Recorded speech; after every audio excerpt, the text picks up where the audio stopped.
Excelente. No, entonces arranquemos. Arranquemos. Ahí Daniel dio un pequeño abrebocas, ¿vale? Otra vez un nuevo sábado. Bienvenidos, comunidad, a este que será la última charla del año. Digamos que Daniel y Rosa los dejaré en ese rol para que cierren el año con broche de oro. Tal cual como estuvo comentando, pues Daniel, digamos que muchas veces nosotros como desarrolladores, consultores o como implementadores, como lo puedan comentar, muchas veces el tema de seguridad no lo tenemos tan presente.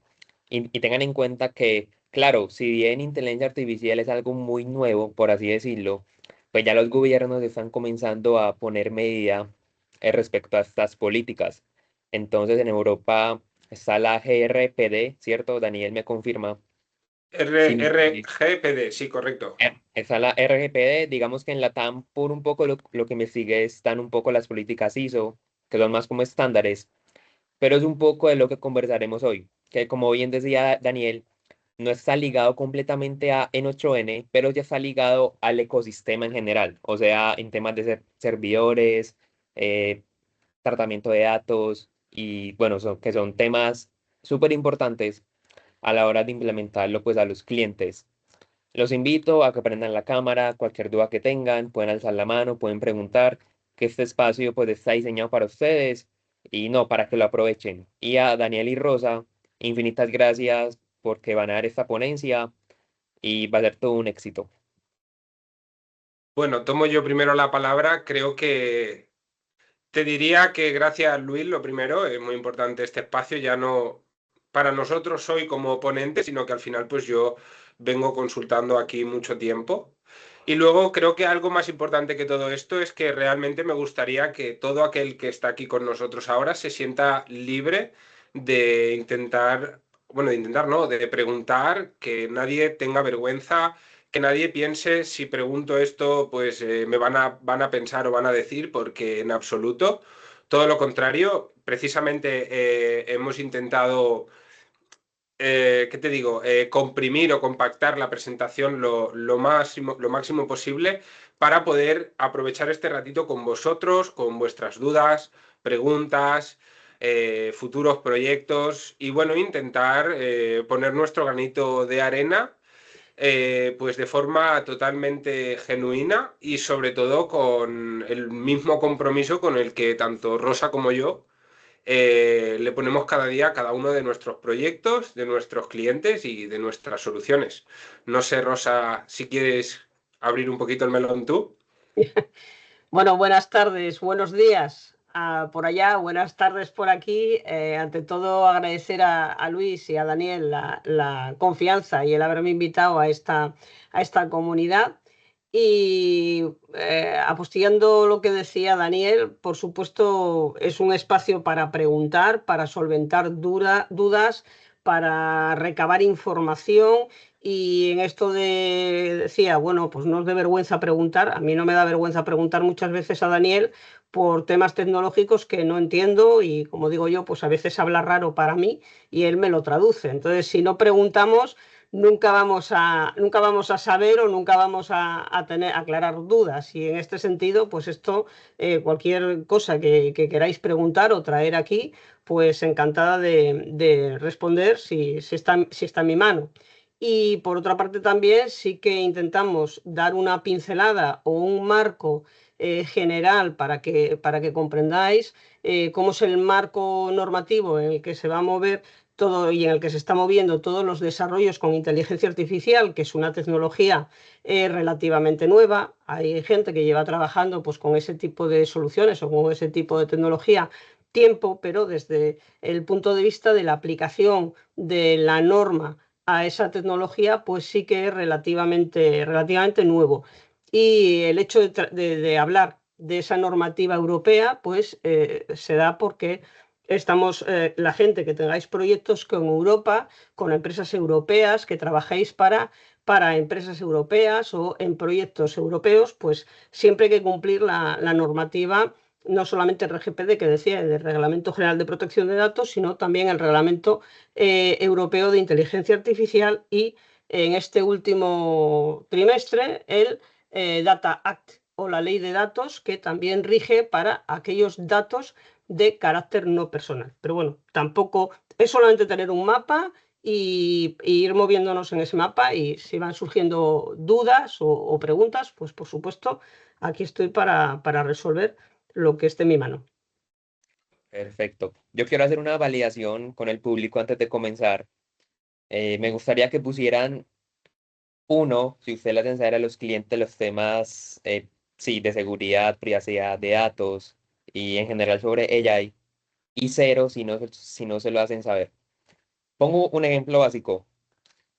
Eh, digamos que ustedes cuando usan el nodo de OpenAI, si usan el API Key que por defecto pues trae la cuenta OpenAI, digamos que esta información se va a los servidores de OpenAI y OpenAI retiene esa información por 30 días, que fue la última vez que lo consulté. Y ese es, para mí, es el menos fatal. El de Cloud es por 5 años. Y claro, a la hora de implementar estas soluciones, es nuestra obligación hacerle saber al cliente temas de este estilo. Justamente ayer estaba dando consultoría con una empresa y ellos no le hayan informado eso al cliente. Y por naturaleza los clientes quieren pues que haya seguridad de los datos.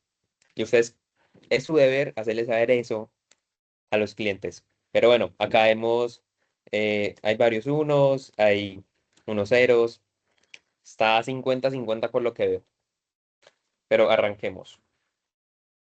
Pues bueno, ya con el pistoletazo de salida de Luis, tampoco vamos a entrar mucho en detalle, sino que lo vamos a hacer en específico en cada diapositiva, pero bueno, un poquito hoy el marco en el que nos vamos a mover es intentar, pues eso, trabajar siempre en un entorno seguro, legal y sobre todo garantizado en un ecosistema donde, digamos, ese ejecutor o ese programa gestor va a ser N8N, ese cerebro va a ser siempre basado en N8N. Así que bueno, ¿quién te lo cuenta? Pues me gustaría que Rosa diese un pequeño broche de oro a su pequeño historial laboral. Bueno, pequeño historial, sí, digamos dilatado en el tiempo, pero en el este tema en concreto, pues de derecho tecnológico, pues llevo más de, bueno, casi diría yo, unos 8 años trabajando en ese tema, y con el tema protección de datos, conocí o trabajé en España con la Ley Orgánica de Protección de Datos de 1999. Asistimos al nacimiento en 2012 del Reglamento General de Protección de Datos, con todas las fases para su implantación y adaptación en la normativa y en la empresa española. Y pues ya desde el 2020, 2022 para acá, pues estoy a un totum revolutum y un aprendizaje constante, ni un estudio constante de toda la regulación y la densidad normativa con la que Europa nos asaeta cada día. Entonces, bueno, yo lo que hago es, como los smartphones inteligentes o como los desarrolladores que hacéis cuando el usuario os pide cosas para hacer cosas fáciles, pues la complicación está por detrás. Pues yo, en este caso, pues me estudio la normativa vigente e intento traducirla al román paladino, que es la lengua que entiende todo vecino, para que todos podamos aplicarla, porque si no la entendemos muy bien, pues no sabremos cuáles son nuestras obligaciones. Y como bien traía Luis a este espacio, efectivamente los clientes tienen que estar informados de todo esto, ¿no? Hay una parte muy importante que se refiere en el Reglamento Europeo de Inteligencia Artificial, que se llama pues el etiquetaje de contenidos sintéticos, donde se establece la obligatoriedad de informar que esos contenidos están hechos por una inteligencia artificial, están hechos por una máquina, además de otras muchas obligaciones, ¿no? Pero sí que es importante que todo esto el cliente lo sepa. Importante, y ya digo, en el caso del reglamento, pues es obligatorio, no es algo opcional. Y referente pues, a mi trayectoria profesional, pues trabajo en multisector, en distintos sectores. El sector tecnológico, que dais mucho juego, el sector tecnológico da mucho juego y es muy entretenido, porque siempre estáis innovando y siempre estáis con cositas nuevas. el sector sanitario, pues el turístico, el industrial, en fin, todos los sectores que son todos ellos susceptibles de cumplir la normativa, porque la normativa en Europa es obligatoria para todo tipo de empresa, sea pequeña, sea grande, sea multinacional, sea unipersonal, sea un autónomo con trabajadores o sin trabajadores, sean profesionales liberales como freelance, como es el caso de muchos desarrolladores, sean startups, es decir, es obligatorio para todo ello. Entonces, a esto, bueno, pues a esto me dedico últimamente a estudiar bastante para poder teneros a todos informados y al día. Yo, mi historial, he de decir que no es tan espectacular como el de Rosa, pero bueno, para poner rápido en un contexto básico, yo llevo desde 2019 automatizando empresas en el sector industrial. Hace exactamente, bueno, ya hace más de un año realmente empecé a integrar la inteligencia artificial en el sector industrial, con N8N en particular. Y bueno, este último año ya me desvinculé un poquito más del ámbito industrial, pese que hemos hecho muchas formaciones a equipos a todos los niveles, desde directiva hasta gente que ya esté en planta y bueno, oficinas técnicas, todo lo relacionado. Y bueno, sí que este año me he focalizado mucho en lo que es en el sector turismo. Encontramos una gran necesidad de atención al cliente y eso es lo que hemos estado implementando, pues bueno, por toda España en empresas desde una persona, como bien dice Rosa, a bueno, incluso multinacionales, a empresas que tienen 7, 10, 15 tiendas independientemente tengan un equipo muy grande o muy pequeñito, porque esto realmente N8N convierte, es una herramienta que convierte lo que antes necesitábamos en un proyecto industrial de, ¿qué te digo? No sé, de millones de euros, realmente lo puedes bajar a tierra en unas cifras muy accesibles, con un beneficio muy grande y sobre todo con un rendimiento o con un ROI para ese empresario que quiere disponer de esta herramienta pues muy equivalente, ¿no? Que realmente no solo les ayudan, sino que realmente pues mejoran lo que ya tienen y principalmente su calidad de vida, ¿no? Que esto para mí es lo diferencial. Entonces, bueno, ese soy yo, no tiene mucho misterio tampoco, así que vamos al lío. Como bien ya ha comentado un poco Rosa en su presentación, hoy básicamente lo que venimos a hablar es un poquito de reglamento, no el reglamento de inteligencia artificial, sino de inteligencia artificial, no uno basado explícito, sino lo que conlleva a un poquito lo que rodea a lo que es la inteligencia artificial, a mí me gusta verlo así. Y bueno, al final vamos a trabajar lo que es el enfoque basado en el riesgo, que es por donde pues, nos llegan las multas, ¿no? ¿Alguna que otra vez, Rosa? ¿Puede ser? Pues sí, sobre todo porque uno de las exigencias del reglamento, y cuando hablamos del reglamento, pensar que el reglamento, la norma que es obligatoria para todos aquellos que trabajan con y desde Europa, es obligatorio y nos nombra a todos responsables del tratamiento de los datos que tratamos. Y esto tiene mucho que ver con los datos que al día de hoy trabajáis vosotros. Y esos datos trasladados a un entorno de trabajo como es el de tecnología y de inteligencia artificial, pues en ese ecosistema da una serie de riesgos. El primer trabajo, la primera tarea que nos exige el reglamento de inteligencia artificial, pues es identificar ese tipo de riesgos con el que trabajamos.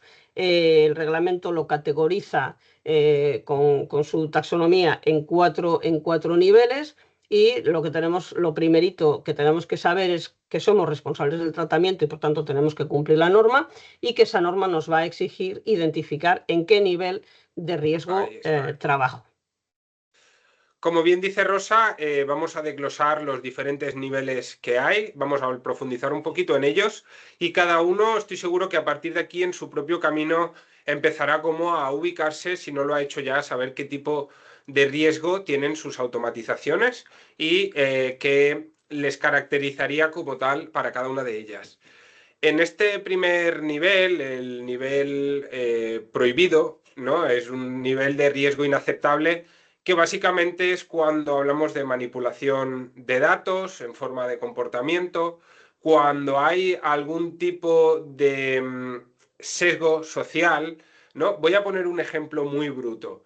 Pues como eres mujer, no voy a hablar contigo, ¿no? Para entenderlo muy bien, en el momento que hay a cierta discriminación, ya sea de cualquier tipo, o incluso que realmente estemos recogiendo datos no autorizados, ya sea desde el sistema como dentro de lo que es la información que se le brinda al cliente, ¿no? Que pongo un ejemplo. Si estoy pidiendo pizzas, no necesito tu DNI.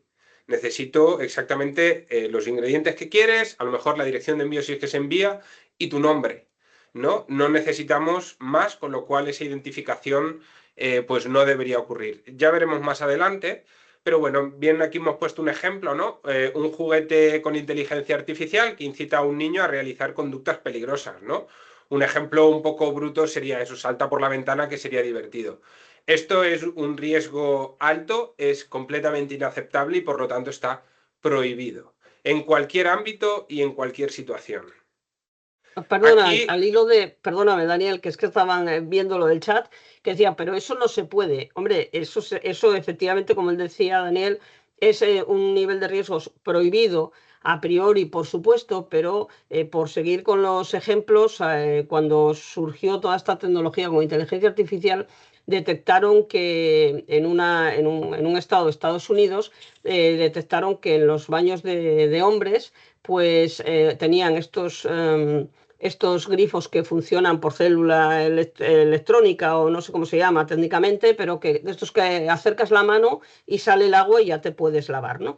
Cuando iba gente con una pigmentación, con un color que no era el caucásico, que no era blanco, no le salía agua.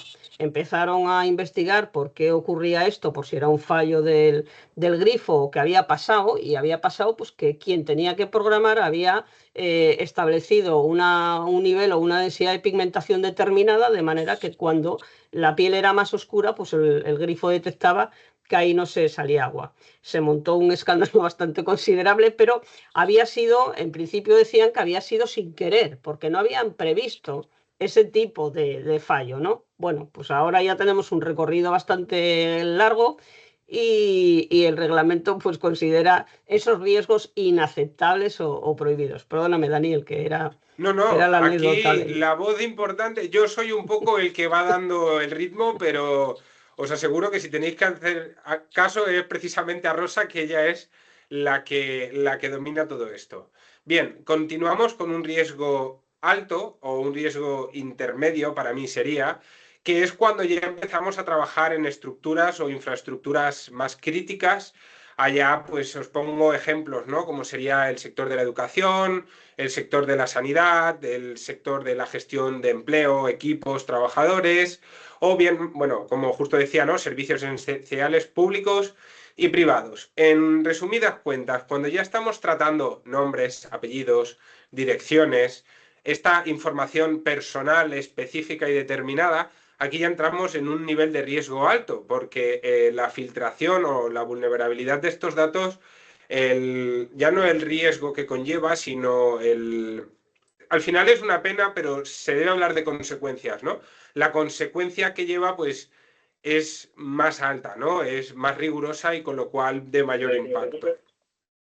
Aquí, pues bueno, junto con este tipo de áreas tenemos ciertas obligaciones que para mí son clave, ¿no? Que es el control exhausto de todos estos datos, de estas ejecuciones, tanto la calidad y la seguridad de estos mismos datos, teniendo cifrados, teniendo canales a nivel interno, pasarelas, protocolos, todo aquello que garantice y tenga una robustez más sólida, pues es una obligación.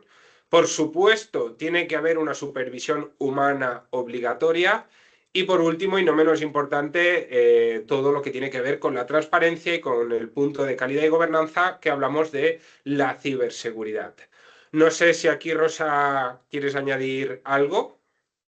Bueno, aquí tener en cuenta que en este tipo de riesgos que los desarrolladores y por mi experiencia, los implementadores también, es decir, los que utilizan las herramientas que vosotros entregáis, todo el mundo está de acuerdo en que nadie tiene un riesgo alto, ¿no? Y cuando algo tan inocente como puede ser una gestión de reservas de un turismo o de una actividad turística, el usuario puede estar metiendo datos pues, con los que puedes hacer un perfilado perfectamente. Yo puedo estar diciendo que me gusta más el mar que la montaña, que me gusta dar un paso en barco, que me gusta comer langosta pero que no puedo porque soy alérgica, y estoy dando una serie de datos que vosotros no los pedisteis, la máquina tampoco lo pide, el implementador tampoco, pero el usuario sí. Y por esto es lo que establece ese nivel de riesgo alto, ¿no? No simplemente poner un perímetro de seguridad determinado para que ocurra lo que ocurra, todo esté bajo control y que no pase o no haya un uso o un mal abuso de esos datos que el usuario pone, o que haya medidas de ciberseguridad establecidas para que no ocurra accesos indebidos bueno, pueda ocurrir una brecha de seguridad que esos datos acaben en malas manos, ¿no? Entonces esto hay que tenerlo siempre en cuenta, es decir, siempre tenemos que trabajar con ese mapa y con esa hoja de ruta, y pensar que no solamente aquí hablamos de estas medidas de ciberseguridad, pero cuando hablamos de medidas de seguridad desde el punto de vista del reglamento, de la normativa europea, hablamos siempre de medidas de seguridad físicas o lógicas, medidas de ciberseguridad, que son las tecnológicas que también conocéis, pero también se habla de medidas como estas, medidas jurídicas y medidas de organización, medidas dentro de la empresa o del equipo, que también tenemos que ser todos conscientes de con qué estamos trabajando, es decir, que nuestros activos intangibles, una parte de ellos son datos que no nos pertenecen y que por tanto tenemos que protegerlos. Muy bien. Bueno, aquí entramos ya dentro de un riesgo limitado y mínimo. Limitado, hablamos de que los usuarios básicamente deben estar informados de que actúan con inteligencia artificial. Hablamos desde chatbots, desde imágenes o contenido creado con inteligencia artificial, anuncios, bueno, cualquier aspecto que utilice como motor o como base un modelo de lenguaje de inteligencia artificial. Y luego ya entraríamos lo que viene siendo un riesgo mínimo, que básicamente es un uso libre, ¿vale? A pesar de que está no confundir, ¿no? Uso libre sin nuevas obligaciones legales no quiere decir que no tenga una obligación legal, todo lo contrario, sino que te permite pues un marco más amplio, ¿no? Básicamente, pues un ejemplo muy bueno sería una inteligencia artificial que corrija pues tus faltas de ortografía en WhatsApp, ¿no? Que revise campos semánticos o que tenga algo como más, digamos, un trabajo local, por decirlo de alguna forma, mal y pronto. Entonces, bueno, ¿cómo identificar claramente el nivel de riesgo de tu proyecto? Por supuesto que es el primer paso crítico, ¿no? Aquí lo hemos visto como un nivel inaceptable. Aquí una apología que hacíamos Rosa y yo, que nos reíamos mucho. Black Mirror total, ¿no? Creo que la mejor forma de extrapolarlo es a cualquier capítulo de Black Mirror. Esto es completamente inaceptable. Tenemos ese nivel alto donde puede, pues eso, ¿no? La inteligencia artificial te acompaña en procesos críticos determinados. Luego ya pasamos a tener una sección de limitado y mínimo, que es justo lo que vamos a hablar ahora, que es cuando ya tenemos pues esos chatbots, estos agentes ya preparados o esta inteligencia artificial generativa que interactúa pues a nivel social, en conversaciones, en redes sociales, en cualquier plataforma. Y por último, ese riesgo mínimo que sería pues ese tal vez mini autoasistente, ¿no? Que podríamos definir o limitar, ¿no? En esta breve explicación.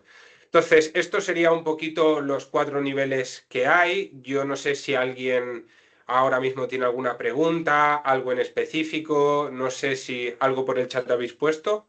Sí, pusieron algunas preguntas por el chat. Ya ustedes miran si las dejamos al final dependiendo de qué tan extensas son. Por, por ejemplo, Edir comentaba eh, el tema del marco europeo y la TAM, algún tipo de regulación de que un bot esté automatizado y metido en un grupo de WhatsApp y que mediante él obtenga los números del grupo, almacene esos números y los use como objetivos de campañas de marketing. Lo que pasó con un miembro de la comunidad que nos tocó expulsarlo. Ahí, ¿qué medidas tocaría aplicar con él? ¿Con el Rosa. miembro expulsado? No. Sí, con ese miembro que, digamos, de cierta manera usó los números de manera inadecuada se puede considerar. Bueno, ahí, claro, ahí estamos en una fase reactiva, es decir, la incidencia ya pasó, la brecha ya se cometió. Entonces, si en la comunidad tenemos una identificación de posibles riesgos, tenemos un aviso legal, una política y unas instrucciones concretas, pues sabremos que aunque haya una brecha en ese caso, una brecha de seguridad que fue producida o provocada por uno de los miembros, pues siempre podremos reaccionar en el caso de la gestión de incidencias, pues avisar o notificar a los miembros de la comunidad que ocurrió esto, que es algo ajeno, que vosotros en la política de la comunidad tenéis contemplado precisamente todo lo contrario, etcétera, ¿no? Ahí no queda más remedio que trabajar desde la reactividad, respondiendo y gestionando esa incidencia lo antes posible, comunicándoselo a todos los miembros de la comunidad o del grupo para que, aunque ya hayan sido bombardeados con la publicidad o con la campaña de marketing, pues por lo menos sepan que de parte de la comunidad no es, y después pues prevenir en las siguientes o considerar en esa política, reescribir esa política donde se considere ese tipo de conductas que pueden ocurrir, que la seguridad absoluta no existe, pero sí que desde luego desde el punto de vista de riesgo, pues prever como un riesgo que pueda ocurrir, ¿no? Claro. Me gusta esto que comentó Alexander. Y si pongo todo en un hosting de Hong Kong que no tiene tantas regulaciones, ¿qué sentido tendría poner todo en Europa? Rosa, Perdón, sí, que es que Ya, no oí bien, no oí bien, repito la pregunta.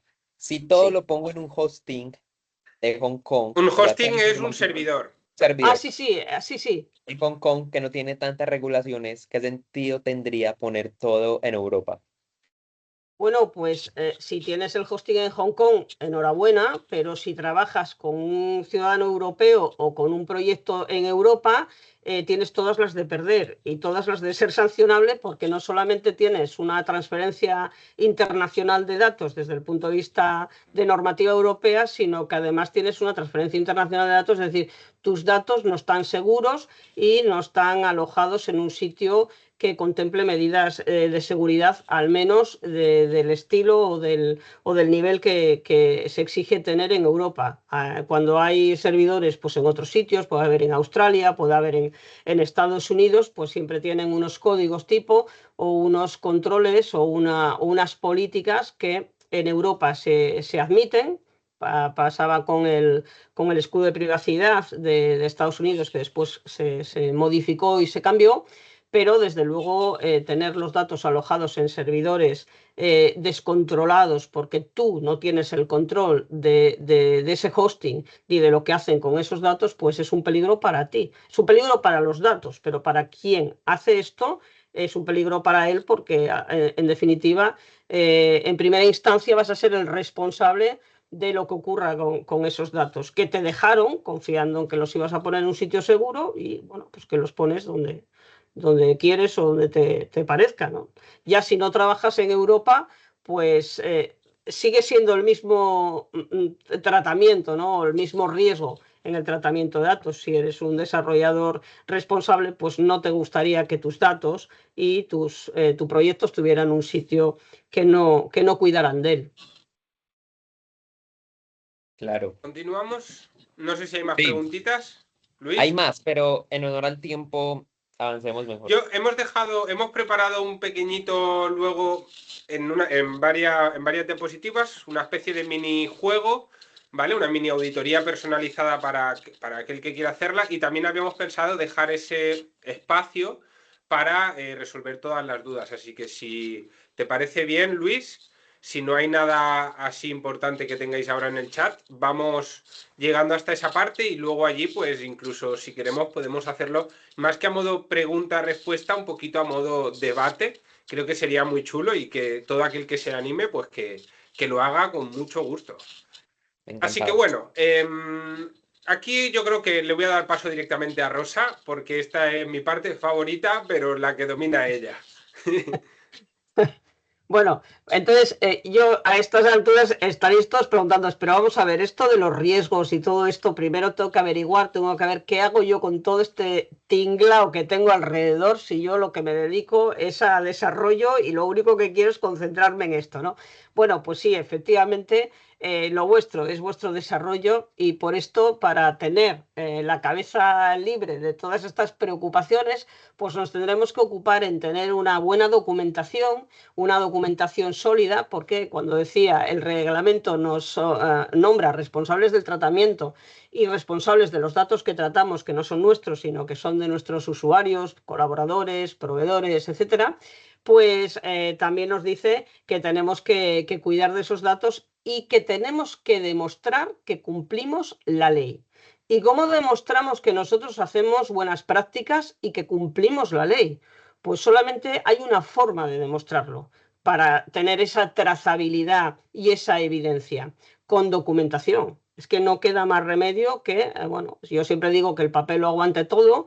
Luis, me parece que al principio hablaba de ISO. Quien tenga una ISO 27, pues ya tiene un sistema de gestión documentado y bien sólido, pero en cualquier caso, pues esto lo podemos hacer con nuestro documento y con una evaluación de impacto en la protección de datos que se llama, que llamamos en Europa, y esa evaluación de impacto es un documento que recoge en un primer momento pues que tú identificas esos riesgos, que haces una evaluación de esos riesgos, que además haces acciones para minimizar esos riesgos, y con esto pues ya estarías no solamente cumpliendo con el reglamento y con la normativa, sino también eso te ayudaría en tu proyecto a hacerlo más sólido y más confiable para el cliente. Tendrás que saber cuando tú inicias ese proyecto, pues como se dice en el reglamento, qué apetito de riesgo tienes, es decir, tu empresa, tu equipo, tu proyecto, cuánto riesgo está dispuesto a asumir y qué riesgos son los que asumes o los vas a trasladar o los vas a compartir. Por eso es importante tenerlo documentado y sobre todo pensado y analizado, ¿no? Cojo el proyecto y yo lo analizo. Pues el proyecto que decíamos antes, pues una gestión de reserva turística, pues voy a coger este proyecto y voy a analizar e identificar esos riesgos. ¿Qué impacto va a tener esos riesgos con los que voy a trabajar? Porque riesgos siempre hay, la seguridad absoluta no existe, todos lo sabemos, pero sí que es verdad que si esos riesgos están controlados o esos riesgos están evaluados, evidentemente yo ya estoy trabajando con una buena práctica y yo ya estoy siendo confiable para mi cliente. De manera que si hay como pasó con una brecha de seguridad o una incidencia en la comunidad o con una actuación a mala fe o dolosa o de mal uso, simplemente por ignorancia o desconocimiento de un dato, y hay una brecha, yo ya puedo demostrar que tengo una diligencia debida, que tengo una buena práctica y que por lo menos esos riesgos ya los evalué. Si además lo tengo documentado, voy a poder presentar una evidencia de que yo estoy cumpliendo la ley y además así lo demuestro, ¿no? Digo, una documentación, sea en papel o sea digital, pero que cuando haya una brecha o cuando ocurra algún incidente, pues yo pueda demostrar que eso yo ya lo tenía contemplado. No es lo mismo que tú ocurra un riesgo cuando tú decides que ese riesgo es controlado, que lo vas a asumir y que tienes establecido, pues dentro de tu equipo sabemos todos que va a ocurrir si hacemos esto y que va a ser temporal, dónde lo vamos a tener, en fin, lo tenemos todo bajo control, que en definitiva es lo que el reglamento también ayuda o también pide que hagamos todos los que tratamos datos, ¿no? Que los tengamos con medidas de seguridad y que los tengamos bajo nuestro control. Hay cosas que se van a descontrolar, pero claro, no es lo mismo tener un caos sin organizar que tener el caos desorganizado, ¿no? Por tanto, en ese documento, pues ver, identificar nivel de riesgo, riesgos que tengo, qué activo va a estar afectado, qué procesos van a verse afectados por ese riesgo si surgiera un peligro, si surgiera un incidente, y qué acciones voy a tomar con esos riesgos en cada nivel o en cada activo afectado. Rosa, acá preguntan, aprovechando que va de lo mismo, Alejandro pregunta, ¿esto se entrega como parte de la propuesta del proyecto al cliente? Sí, bueno, esto sería aquí con esto es el antes, el durante y el después del proyecto, ¿no? Hay documentaciones que son importantes tener siempre antes.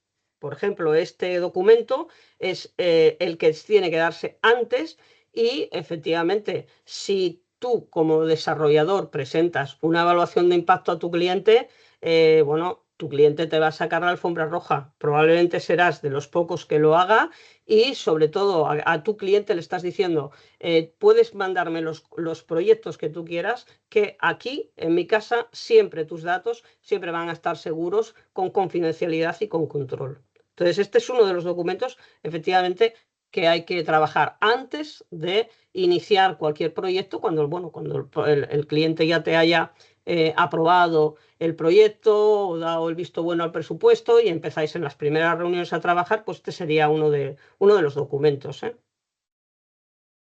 Así es. ¿Continuamos, Rosa? Adelante.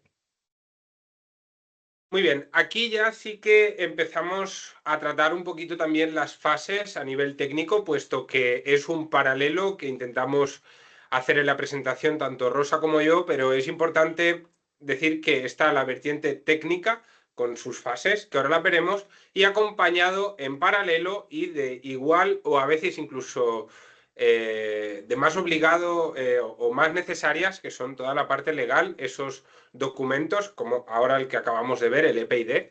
Entonces, bueno, por la parte técnica, antes de empezar a desarrollar, nosotros entramos en una fase, no sé, ángel, semilla, una fase 0, una prefase.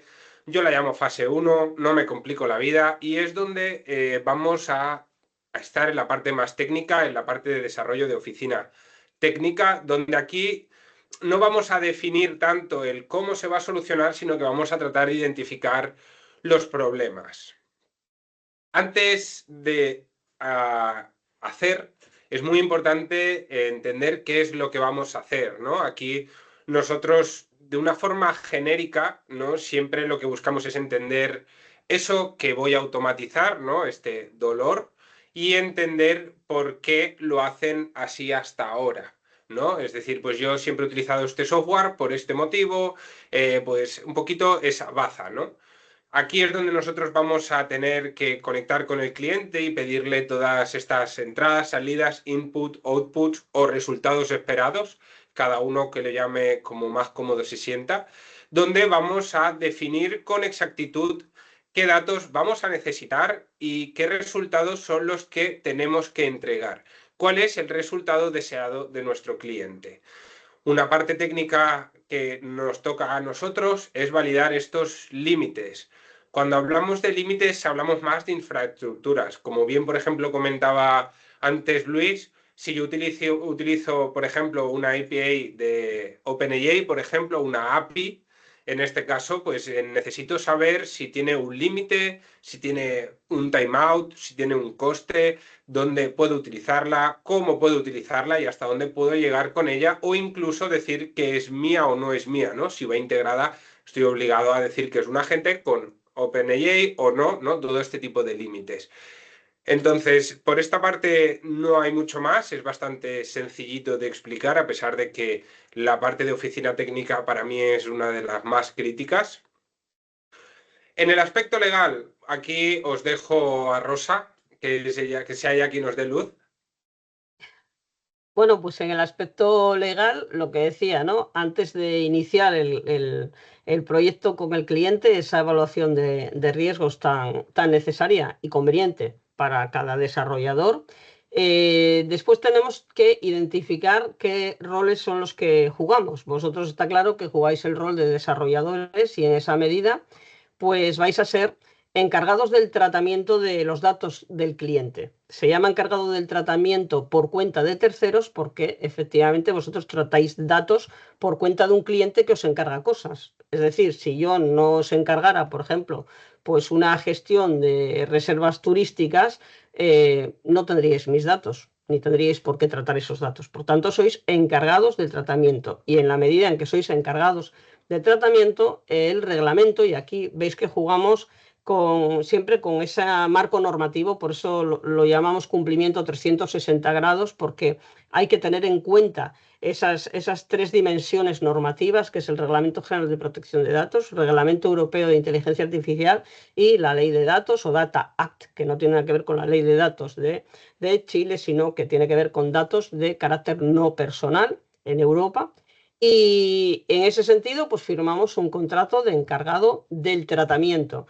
¿Esto por qué es importante para vosotros? Pues yo siempre digo que hay que protegerse con la protección. Y ya que la norma nos obliga a cumplir la ley, porque esto no es una cuestión opcional, como decía, sino que es una cuestión obligatoria sí o sí para trabajar en Europa, ya que nos obliga, bueno, vamos a protegernos con la protección y el contrato de encargado del tratamiento es un buen escudo para vosotros. ¿Por qué? Pues porque en ese acuerdo, en ese contrato definís, en ese objeto de contrato definís los datos que vais a tratar por cuenta del cliente, con lo cual vosotros en realidad sois unos mandados, sois un encargado de ese tratamiento, un usuario autorizado por ese contrato, pero autorizado para tratar los datos por cuenta del cliente, que es el responsable del tratamiento.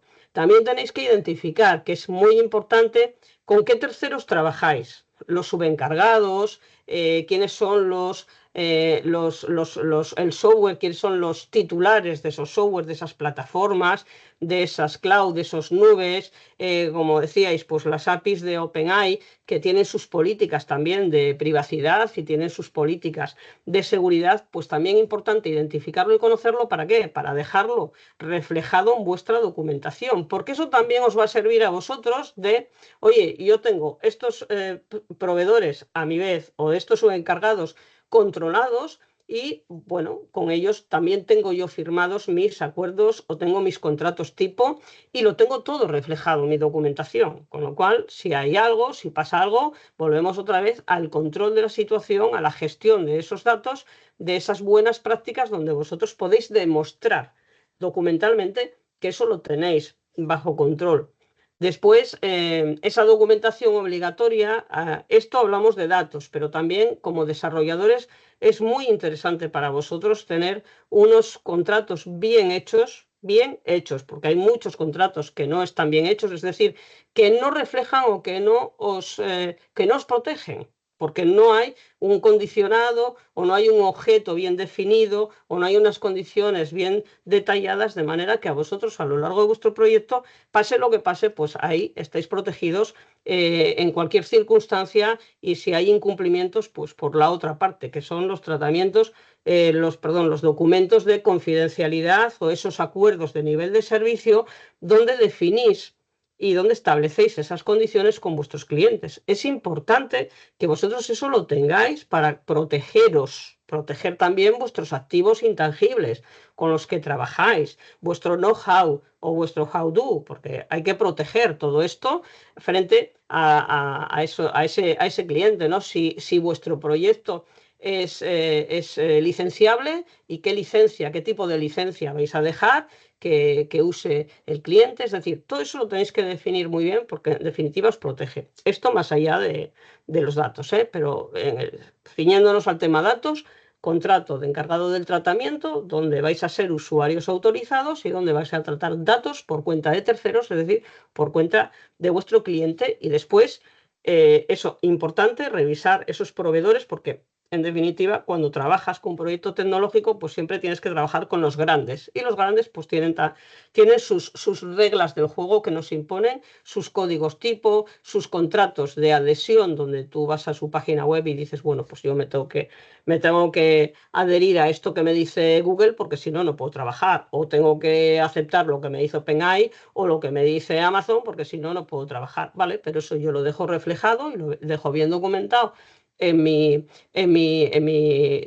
parte documental de seguridad, y hasta ahí ya puedo demostrar que cumple. Si no tengo esto, por un lado, es perjudicial, en primer lugar, para vosotros, porque estáis desprotegidos frente a cualquier circunstancia o cualquier incidencia que surja, y porque además, si no tenéis un contrato de encargado del tratamiento, pues vais a proporcionar una inseguridad jurídica a vuestro cliente, cosa que vuestro cliente no le va a gustar. Y porque si esto no está así formalizado, pues como ponemos aquí, sin contratos no hay proyecto legal, y si no hay ley, pues no tenemos no tenemos un entorno que nos proteja. Por tanto, es importante empezar a pensar en que, bueno, voy a ponerla a jugar a la ley a mi favor y voy a protegerme con la protección. No sé si ya marcharon todos corriendo, porque dicen, madre mía, cantidad de papeles y de documentos. Rosa, O por acá hay todavía una seguís ahí, pregunta. valientes. Sí, no, pero es muy súper importante esto. Por acá hay una pregunta que dice, si yo como desarrollador freelance ofrezco servicio de construcción de agente, ¿bajo qué estructura o figura legal puedo firmar un contrato? ¿Quién respaldaría a a mi cliente o a mí en caso de incumplimientos o siniestros? Si eres un desarrollador, pues como freelance tendrás que tener, si no tienes una SL o no tienes una persona jurídica y eres un profesional liberal, pues tú eres tu propio empresario, digamos, al menos en la legislación española y en la europea, ¿no? Y en esa medida, pues como desarrollador, con tu NIF o con tu DNI o con tu CIF o con tu código de identificación fiscal, eres una de las partes contratantes junto con tu cliente. Y desde luego, seas independiente, freelance o liberal, siempre es muy conveniente tener toda la relación y toda la transacción comercial, que es lo que vosotros hacéis, aparte del combinado de confidencialidad, códigos, etcétera, con los que trabajáis. Es muy conveniente todo tenerlo bien formalizado y bien regulado y documentado. Seas un SL, seas una persona jurídica, seas una multinacional o seas un profesional liberal. Por supuesto, es a ti, al primero, que interesa tener eso bien documentado. Bueno, continuamos. Vamos a le metemos una marcha más, Rosa, si te parece. Dale, dale. En este caso, si me lo permite, Rosa, esto es un poquito en tema de protección de datos. Estos serían los rojos, lo que serían el tipo de contrato que debes tener, y luego esas cláusulas o esas verificaciones que debemos tener, que serían estas dos lilas. En Ajá. total salen, si no me equivoco, son 4 documentos, más, realmente serían más 2 cláusulas, por decirlo de alguna forma, ¿es correcto? Sí, lo que pasa que luego, bueno, esto visto así, dices, madre mía, la cantidad de papeles. Esto visto así, luego podemos organizar documentalmente esto y se puede dejar reflejado. Hay veces que interesa que un documento tenga entidad propia porque conviene, porque a ti como desarrollador te conviene que eso sea así, pero otras veces esas cláusulas pueden ir incorporadas en otro documento, en un mismo documento, o incluso ese documento también podemos tener unos anexos vinculados a ese documento donde se especifique o se detalle lo que convenga en cada momento, ¿no? Es decir, por ejemplo, Así pues en el es. registro de actividades del tratamiento, el reglamento te exige taxativamente que tenga una serie de ítems que hay que cumplimentar, pero después a mayores tú puedes establecer lo que a ti te convenga, es decir, lo que deje reflejado que tú estás cumpliendo la ley, que tienes unas buenas prácticas, que tienes unos disclaimers o unos alcances de responsabilidad y que tú llegas hasta donde llegas. Bueno, siempre se puede redactar el documento de manera que quedes lo más protegido y lo más blindado posible. Por eso yo digo que los documentos son nuestros escudos y nuestras armaduras frente al mercado. Ahí está. De hecho, me ha venido ahora mientras explicabas esto, Rosa y yo estábamos haciendo una auditoría ahora unas 2 semanas a una startup, ¿vale? Y ellos decían que, bueno, que si ellos no tenían ningún tipo de vinculación con el cliente y no tenían esos papeles, y al cliente final se le llegaba una denuncia, ¿no? Por no tener algún tipo de documento, por alguna brecha o porque algún cliente de ese cliente los denunció, ¿no? Por el tratamiento de datos. ¿Qué ocurriría, no? Si de alguna forma ellos se quedaban desvinculados. Y Rosa empezó a reírse y dice, hombre, en ese caso el tratamiento del dato, que somos nosotros los encargados, no tendrías doble sanción, sino que a más, doble sanción me refiero a la de hacerlo mal y no hacerlo, porque son dos, sino que a más, tu propio cliente te podría denunciar a modo compensación por no haber brindado esto. Entonces nosotros nos reíamos de decir, no, es que es peor todavía. Claro, yo el primero, sobre todo al principio cuando conocí a Rosa, esto asusta, ¿no? Cuando hablas de todos estos temas, cuando ya te metes en la marea y cuando, a pesar de que todo esto suene muchas veces a chino o complicado, porque yo he sido el primero que sentía que me iba a la cárcel, ¿no? Por firmar estos papeles. Yo se lo decía a Rosa, digo, a ver a cuántos asustamos con esto, porque al final es todo lo contrario, es como dice Rosa, es nuestro escudo y por eso tratamos de poner ejemplos. Sí, Luis, perdona, dime. No, termina. Yo ya me voy a ausentar por unos minutos, entonces los que tengan preguntas en el chat, ya sea alcen la mano para que Sí, por Daniel vea favor, que yo no veo el chat. y preguntan, que igual, bueno, pues este entorno Ahí es de está. confianza, ustedes saben. Bueno, ya Con vuelvo. mucho gusto, con mucho gusto. Dale, continúe. Y eso, chicos, lo que decía, ¿no? Que muchas veces puede llegar a dar como miedo, pero todo lo contrario, y sobre todo es entender que hacer las cosas bien no debería ser un esfuerzo, y sobre todo que las consecuencias que tiene de intentar ser un ignorante en este aspecto te va a llevar nada más que a doble consecuencias, nada más, y por supuesto peores. Vamos a ir un poquito más por faena. Aquí ya entramos en esa otra vez, ¿no? En esta evaluación de impacto y minimización de datos. A nivel legal, básicamente, aquí tomo yo un poquito la palabra, si me permite, Rosa. Aquí Sí, me por quedaría supuesto. con un resumen clave, ¿no? Que menos es mejor. Que nos ciñamos a lo necesario. Que muchas veces tratamos de vender o de integrar proyectos muy grandes e intentar fascinar a la gente con nuestra palabrería cuando realmente, insisto, menos es mejor y yo lo digo siempre, que no es estar en todos los lados, es estar exactamente donde tienes que estar y en este caso es exactamente lo mismo, ¿no? Si volvemos a poner el ejemplo de la pizza, si yo la quiero mandar a casa, necesito el nombre de alguien y la dirección y, bueno, y por supuesto saber de qué quieres la pizza, ¿no? Nada más, como mucho te he de preguntar, tema alérgenos, alérgenos, no sé si se pronuncia así, bueno, el tema de la alergia. ¿Vale? Las intolerancias y ya está. Ya está. Ya no, yo no quiero tu correo por publicidad, yo no quiero tu número de DNI para verificar nada. Todo esto lo que haces es una minimización de datos, ¿no? Con lo cual al final lo que haces es tener un sistema más robusto. Por eso es importante siempre que recordar, ¿no? Muy importante recordar que menos es mejor o dicho de otra forma, menos a veces es más, ¿no? Suena hasta contraproducente. Y bueno, al final lo que hablamos aquí de esta documentación clave entramos pues este mapa de datos, diagramas de flujos, documentos donde nosotros tengamos por escrito la finalidad, es decir, si a mí me contratan para que yo baile flamenco, yo bailo flamenco, no toco la caja, bailo flamenco y si me lo piden con un vestido de flamenca, pues si eso está por escrito, ahí que voy a bailar. Luego los informes de toda la normativa de inteligencia artificial europea y todo lo que es el DPIA, todo lo que justo hemos hablado antes del análisis de riesgos. Por último, pues eso, la aprobación ya no solo del responsable, sino realmente de ambas partes, porque como digo yo siempre, dos no se pelean si uno no quiere, así que esto debe estar firmado por ambas partes, debe estar la aprobación hecha por ambas partes. Rosa, ¿algo que añadir?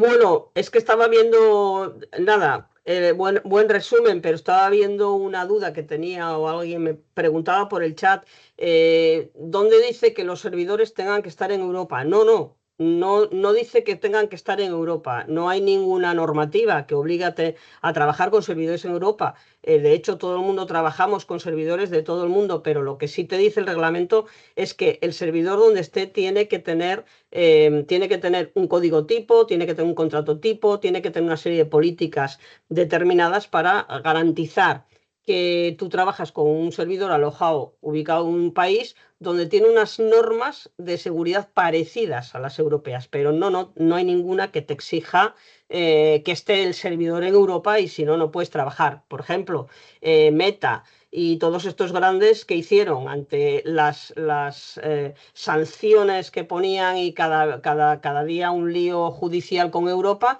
pues decidieron poner oficinas en Irlanda y ponen sus sedes en Irlanda, con lo cual tú dices, bueno, yo trabajo con Meta, pero Meta tiene el servidor en Irlanda, que es espacio europeo y que ya me va a dar menos problemas, ¿no? Lo que se intenta evitar, en definitiva, es que los datos acaben alojados en algún lugar del mundo que esté descontrolado, pero no hay ninguna normativa que exija que estén en Europa. Perdóname, Daniel, que es que está al hilo, no sé si yo no voy viendo aclaré. los chats, salvo que levantéis la mano, yo no voy, no, como estoy presentando, pues no me da la pantalla para más. Pero sí, bueno, resumiendo, bueno, una vez perdóname, ya tenemos... que esté formalizado ¿Perdona? por las dos partes que habías dicho tú. Importante, las dos partes tenéis que tenerlo formalizado, sí, Ahí escrito. está.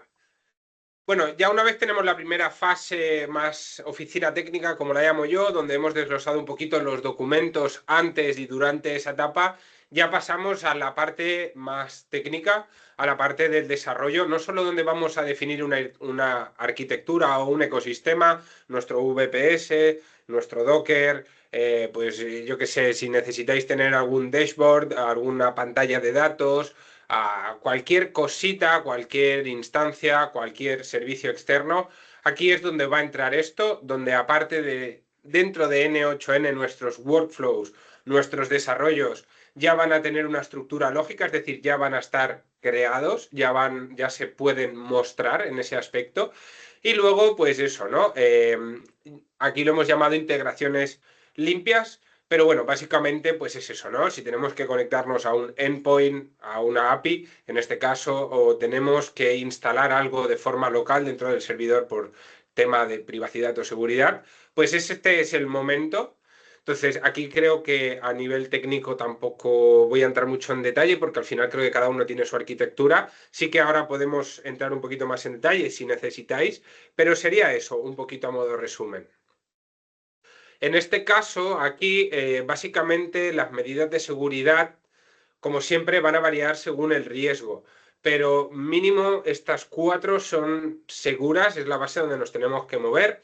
Básicamente hablamos de un cifrado completo, básicamente todo dato, tanto esté en tránsito como en reposo, debe estar cifrado, debe estar encriptado. Debemos tener copias de seguridad, debemos tener trazabilidad absoluta con los logs.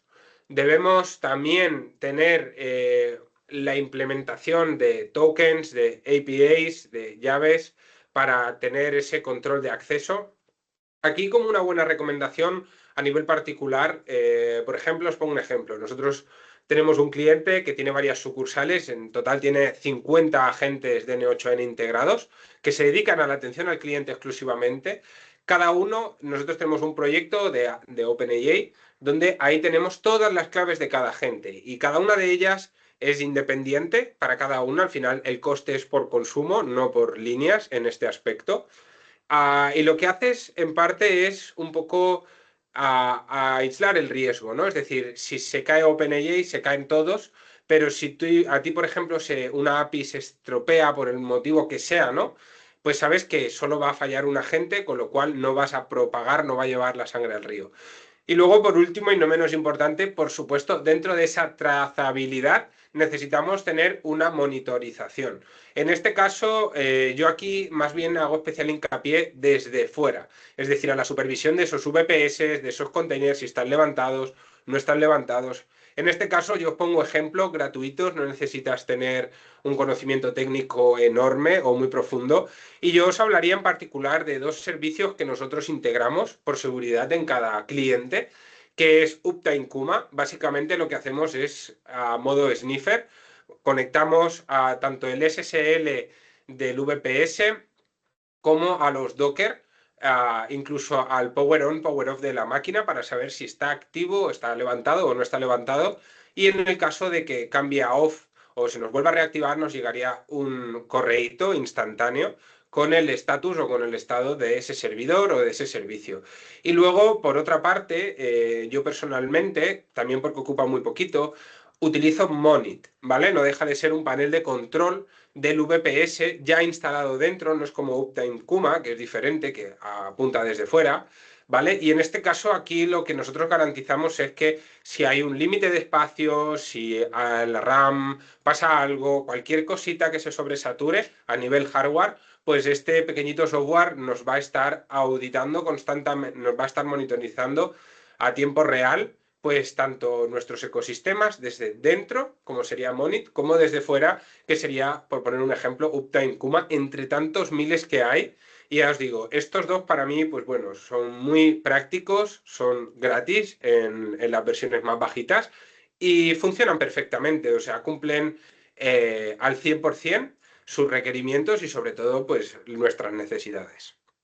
Perdóname, Daniel, que estoy viendo el chat y que si puedes repetir los softwares que acabas de Sí, nombrar por ahora o supuesto. ponerlo en el chat por escrito para que tengan la referencia.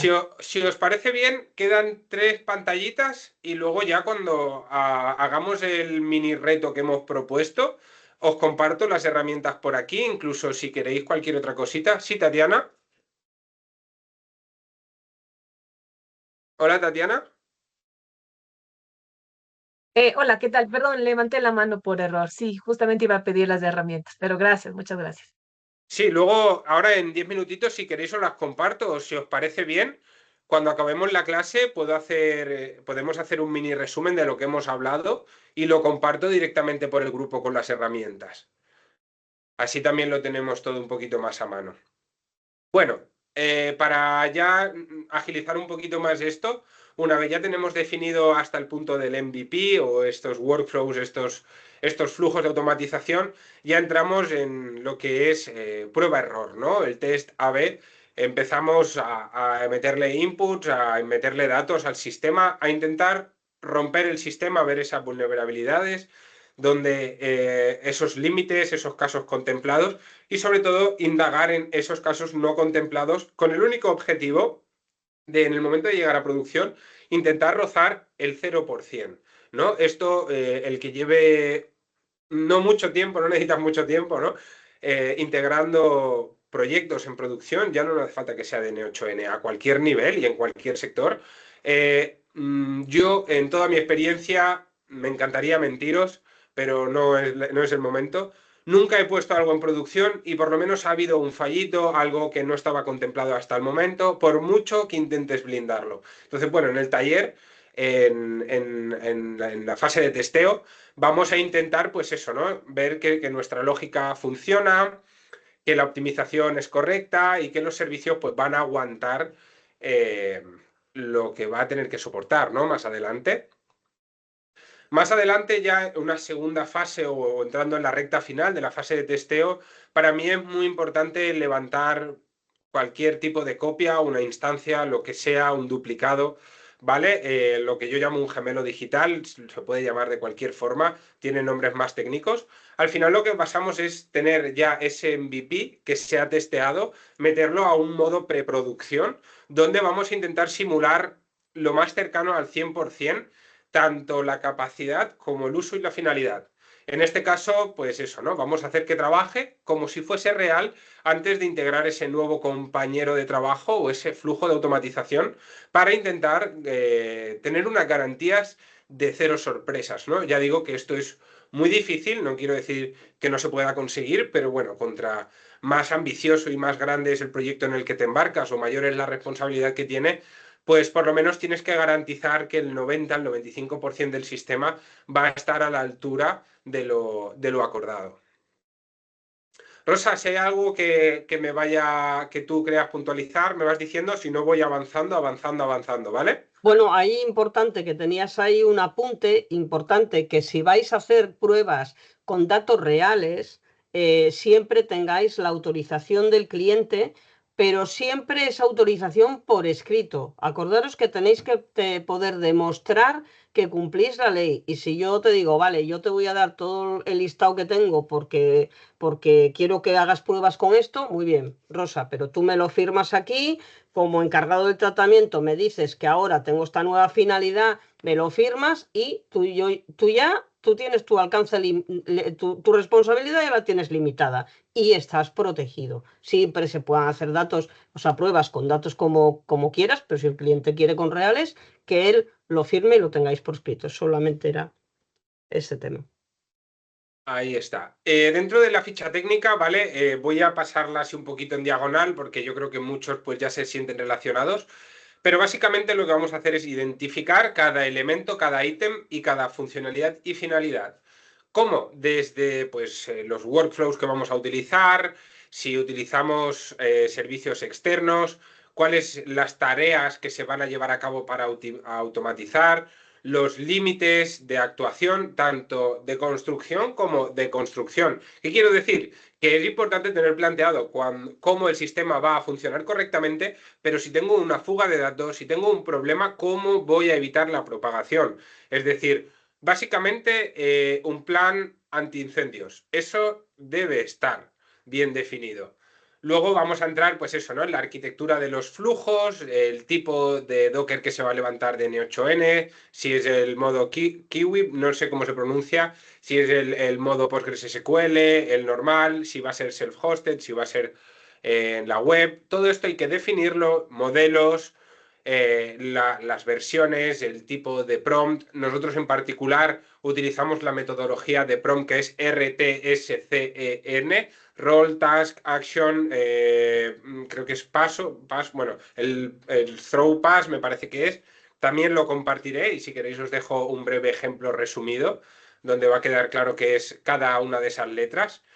La evaluación y control del comportamiento, esas métricas que debemos analizar, porque si yo estoy vendiendo panes, pues a lo mejor no es interesante saber la edad media, ¿no? Del consumidor. Si me interesa a lo mejor saber el tiempo de producción o ciertos tiempos.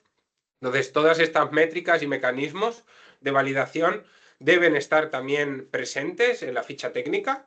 Casos de usos previstos y volvemos siempre a los límites técnicos, básicamente en qué contextos se va a utilizar. Si yo tengo una base de datos de clientes para felicitarles la Navidad, ya se te puede ocurrir a ti en Navidades enviarles luego la lista para la carta de Reyes, porque eso no está contemplado y eso está fuera del marco de trabajo. Con lo cual, con mucho cuidado, porque sabes que te está metiendo en terreno pantanoso. Volvemos otra vez al punto de integraciones y outputs, todo el tema de servicios externos y herramientas como las que hemos mencionado hasta ahora.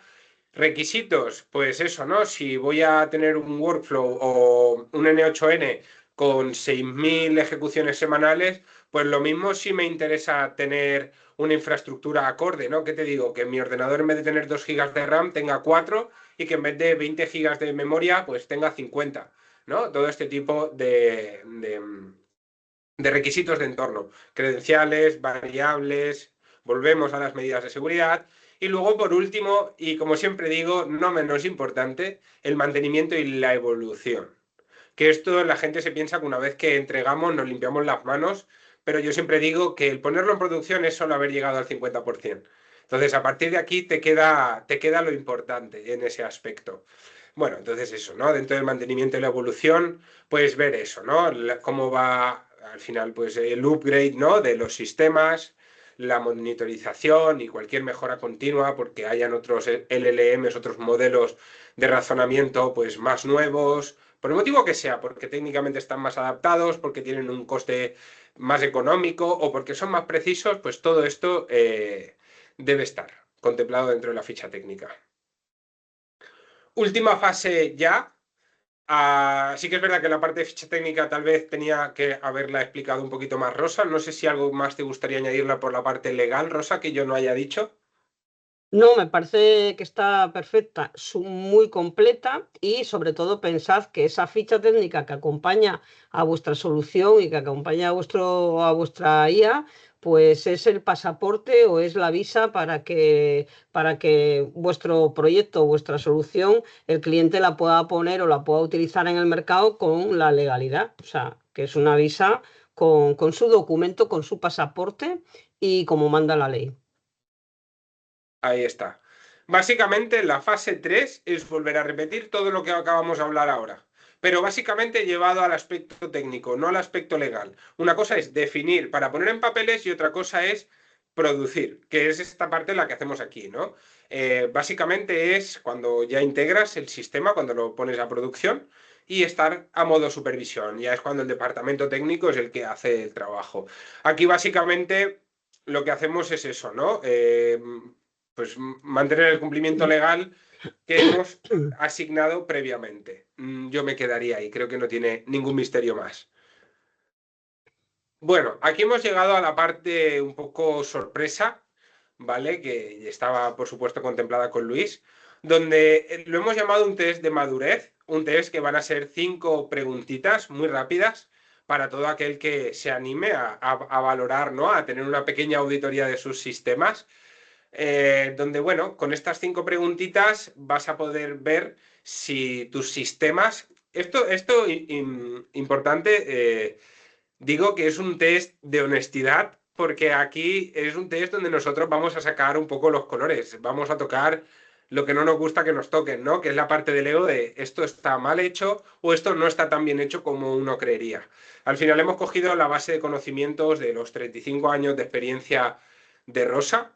Hemos cogido todas las auditorías que hemos ido haciendo, como nosotros lo hemos hecho en soluciones de RC, y lo hemos detallado en un pequeñito formulario donde vosotros, con 5 preguntitas, vais a poder ver más o menos en qué situación estáis. Y como siempre digo, esto es un test de honestidad a uno mismo. Así que todo aquel que se sienta, está invitado, ¿no? A hacerlo. Así que ahora sí me gustaría aprovechar, Rosa, ver todas las preguntas mientras les damos 10 minutitos a aquel que quiera.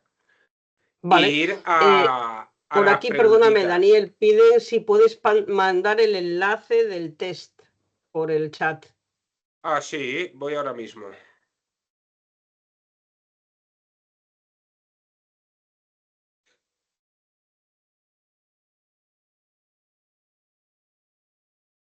¿Con el QR no os está dejando? No, ya lo compartieron, me parece, por ahí. Ya lo compartieron, sí. Si no, lo vuelvo a Sí, dice enviar. que ya pudo. Ah, ya lo tiene. Sí, sí. Bueno, pues sí, ahí está.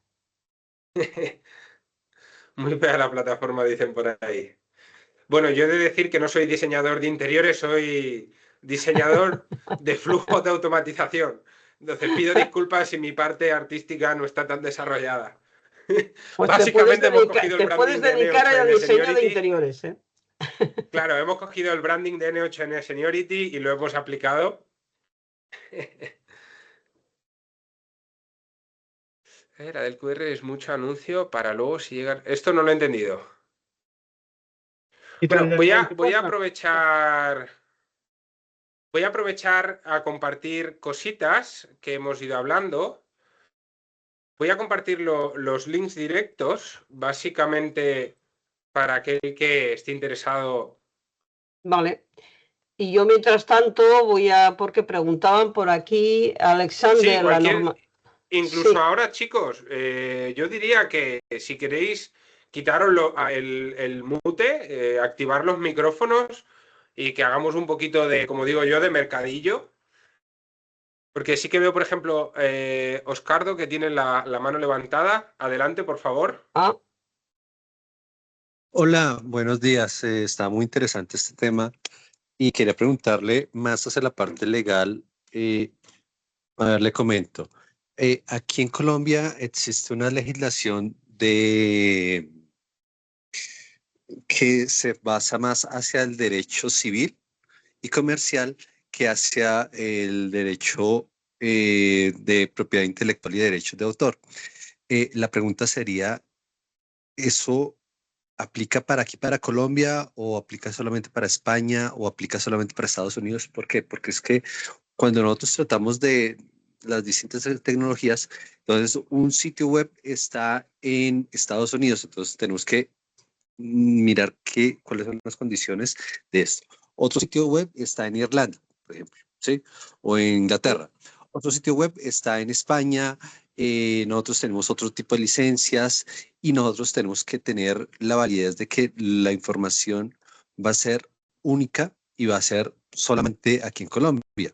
Entonces, no sé si esto aplica para todos los países, si existe un derecho internacional sobre derechos de autor o solamente es por cada país. No sé esa partecita. Gracias, qué pena. No, en un derecho internacional sobre los activos intangibles, así como una normativa, como puede ser lo del Reglamento de Inteligencia Artificial, a día de hoy no existe, pero sí que existe que que es preceptivo respetar esos derechos de autor, ese copyright, esa propiedad intelectual, siempre. Lo que pasa es que después cada país lo articula de una determinada manera. Aunque en Colombia aplique la ley civil para esto, pues probablemente desde el punto de vista mercantil o desde el punto de vista empresa, seguramente que hay un articulado, seguro que hay artículos que protejan esto. Desde el punto de vista de Estados Unidos, por supuesto, tienen una protección mucho más rigurosa, en el sentido que, bueno, que hay sanciones más duras para que si te pasas con el copyright o con la propiedad intelectual, pero lo que está claro es que el denominador común es el cuidado de la autoría. Ahora, al hilo de la inteligencia artificial, se está planteando o replanteando ese nuevo entorno legal de cuidados y de límites para esa propiedad intelectual. Y de hecho, en el tema de inteligencia artificial, una de las obligaciones es etiquetar contenidos. ¿Por qué?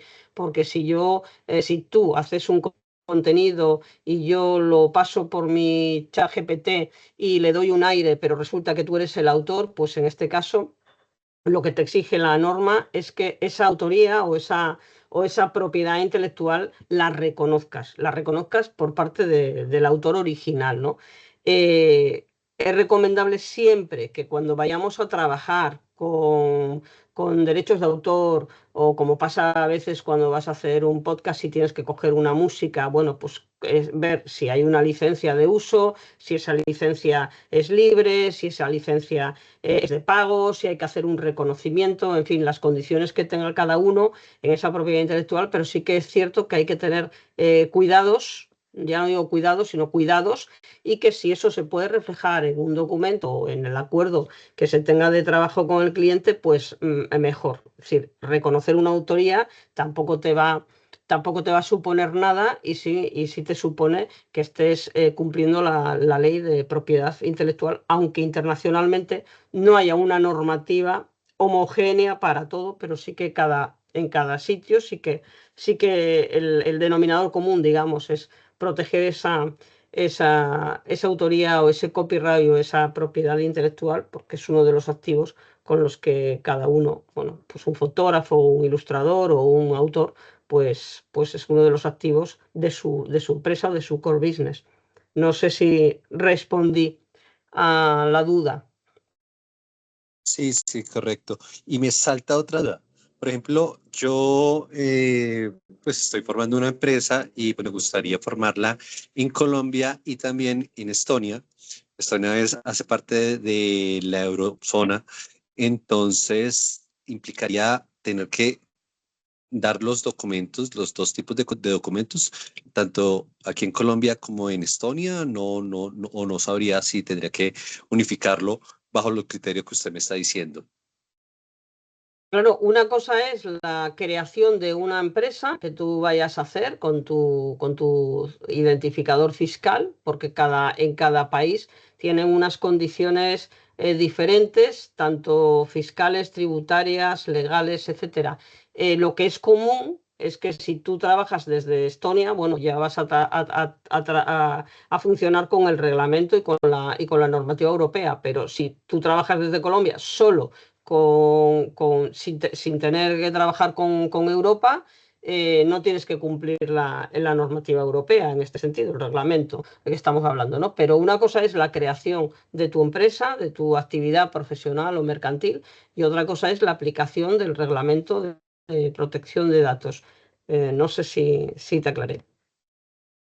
Rosa, mira, Sí, perdona, correcto. bueno, perdona, terminar vosotros. Sí, Alexander tiene la manita levantada y me parece que era la pregunta que tenía por aquí. Uy, hay muchos por aquí ahora nuevos. Ya me perdí. Era sobre la redundancia, sí. Si se cae el servidor, este otro de respaldo inmediatamente. Bueno, aquí la normativa lo que te dice, es sobre el plan de continuación de negocio y sobre todo la medida de seguridad que, bueno, ya diríamos que es básica, que son copias de seguridad, copias de respaldo, réplicas que tú puedas tener para que si se cae el servidor, tú puedas seguir dando servicio a tu cliente, porque esto es una de las bases de no solamente mercantiles, sino de seguridad también, ¿no? Y sobre todo por el tema de la ley de datos, el Data Act, que te dice que siempre tiene el cliente siempre tiene que tener la información accesible y interoperable. Eso quiere decir que dentro de tu estructura siempre tengas que contemplar pues una copia de seguridad que tengas, sea espejo, sea réplica, sea lo que sea, para que si se cae ese servidor, tu cliente no pueda quedar sin servicio. ¿Qué ocurre si se cae y no puedes darle servicio? Bueno, volvemos al principio. Si tú lo tienes contemplado como uno de los riesgos que pueda ocurrir en esa evaluación de impacto que hiciste y tienes las medidas que vas a tomar, bueno, pues ya está documentado y sobre todo vas a tener que informar a tu cliente de esa incidencia o de esa contingencia, porque se supone que el servidor se cae, bueno, pues como se cayó hace poco el de OpenAI o como se están cayendo algunos, pues porque están haciendo actualizaciones o por razones técnicas de lo que sea, pero sí que es verdad que lo que te dice la ley es que el cliente siempre tiene que estar informado, que eso lo tienes que considerar dentro de tu evaluación de riesgos y que tienes que tener medidas de seguridad, en este caso de soporte o de un plan de contingencia con el que puedas seguir dando servicio. Si tienes una ISO 27000, pues ese sistema de gestión documental ya dentro de la ISO se prevé, pero si no tienes la ISO no pasa nada, porque la ISO además es una ley, o sea, una norma opcional, no es obligatoria, pero sí que la normativa europea sí te dice que tienes que tener contemplado qué puede ocurrir en caso de que dejar sin servicio al cliente. No sé si contesté, Alejandro. Alexander. ¿Qué tal? ¿Qué tal, Daniel y Rosa? Una pregunta más sobre la ciberseguridad. Si los servidores llegan a ser atacados y se está hosteando tanta información personal como los WhatsApp y demás, porque al tener tantos nodos e interconexiones hay muchos puntos de fallo. Entonces, en la medida que va escalando todo lo que es la automatización, cada vez se van agregando nuevas conexiones y demás que pueden ser vulneradas. En ese aspecto, en la parte técnica, Daniel, ¿cómo prevenir, digamos, o sea, autoatacarnos, nosotros prevenirnos, digamos, simular un ataque nosotros antes de levantar el servicio, como para ver si hay algún punto de falla, y luego para Rosa, en el caso de que haya alguien que vulnere el sistema y empiece a desviar los mensajes y demás hacia otros servidores, cómo nosotros nos podemos prevenir de que no nos empiecen a demandar por filtración de datos personales. ¿Empiezo yo, Rosa? Sí. Vale, por la parte de ciberseguridad, lo primero es tener en cuenta qué tipo de entorno es en el que estoy trabajando, porque la medida de seguridad normalmente va en base a la metodología. ¿Qué quiero decir? Que te filtren datos porque el usuario y contraseña que estás usando de tu cliente lo tiene otro cliente y lo usa mal, esto puede suceder de cualquier forma, ¿no? Y realmente pues ya se están extrayendo datos para un fin no específico, ¿no? Si lo que tú buscas más es decir, oye, mira, si me hacen un ataque de pooling o lo que sea, me tiran el servidor o desde fuera me entran vía SSH al ordenador, ¿no? Al servidor digital y me tiran un Docker o cualquier historia, bueno, aquí es tan simple como, ¿qué te digo? No solo tener, por supuesto, medidas de primer nivel me refiero a usuario y contraseña, y la contraseña, por supuesto, encriptada desde el momento cero, sino que añadirle capas de seguridad. Esto es lo único que te va a prevenir, porque no hay una metodología infinita o ultra segura. Es decir, yo siempre le digo, todo lo que está en Internet está gratis, ¿no? En ese aspecto, o mejor dicho de otra forma, todo lo que veis en Internet se puede craquear, modificas una DLL y entras a una versión premium, envías una petición SQL de una forma determinada y accedes al servicio ilimitado, porque yo durante mucho tiempo me he dedicado a hacer esto, ¿no? Yo hacía auditorías a nivel de un esquema OSI e intentábamos reventar los sistemas por ahí. De hecho, gran parte de los clientes que hemos tenido este año vienen precisamente de detectar que, o lo puede comentar Rosa, en varios proyectos en particular, un proveedor tecnológico brindó un servicio y nosotros nos dimos cuenta de que esas medidas de seguridad no se cumplían, ¿no? Entonces, es primero quedarse tranquilo porque no hay nada infranqueable. Lo único que puedes hacer es tener buenas prácticas como 2FA, códigos de autentificación por tiempo, cada 30 segundos, que los tengas tú mismo. ¿Qué te digo? Datos biométricos, por ejemplo, pero bueno, que al final también se pueden copiar, o sea, es que no estamos seguros nunca al 100%. Luego, por ejemplo, una cosa que veo de Tatiana en los comentarios, la mayor y la más segura es la capacitación personal, sin duda alguna. Al final no necesitas vender qué es lo más seguro, sino que en el caso de que haya algún problema, podemos solventarlo. Te pongo un ejemplo a la inversa, ¿no? Tú me dices, ¿cómo puedo intentar hackearme, ¿no? O ¿cómo puedo intentar reventar los sistemas? No, más bien intenta definir un proceso para que en el caso de que pase, ¿cómo solucionarlo? Te voy a poner un ejemplo muy práctico. En una empresa entra un virus, lo que antes se llamaba un gusano, ¿no? Un archivito, se instala estilo un bat, ¿vale? Y se queda en el sistema. Vale, la putada es que se estaba enviando datos para todos los lados y saturaba las comunicaciones internas.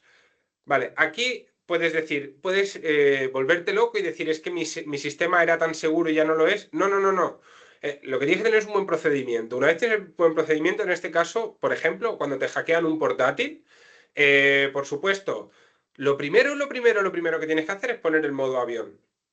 Modo avión y pasar el antivirus. Esto es lo primero que tienes que hacer. Si tú lo tienes instalado ya a lo mejor en una carpeta en el registro de Windows, por ejemplo, o en algún directorio privado o protegido, aquí ya lo único que puedes hacer es tener metodologías o sistemas más profundos, ¿no? Como iniciar a pesar de estar siempre lo primero modo vuelo, cortar. Si tienes el cable, quitar el wifi, cortar comunicaciones. Esto es lo primero que se debe hacer.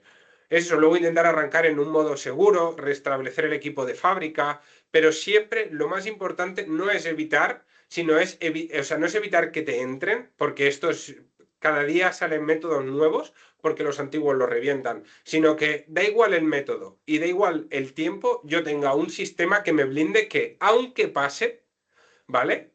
Puedo contrarrestarlo y lo puedo contrarrestar de una forma prácticamente instantánea. Y esto es así a cualquier nivel, desde en un autónomo, en alguien que puede estar empezando un proyecto, como en empresas que os digo, Fuji, Nissan, Mitsubishi, porque yo he programado para todas ellas y tienen metodologías y procesos completamente validados, tanto de producción como de errores en producción, que al final es esto lo que estamos hablando.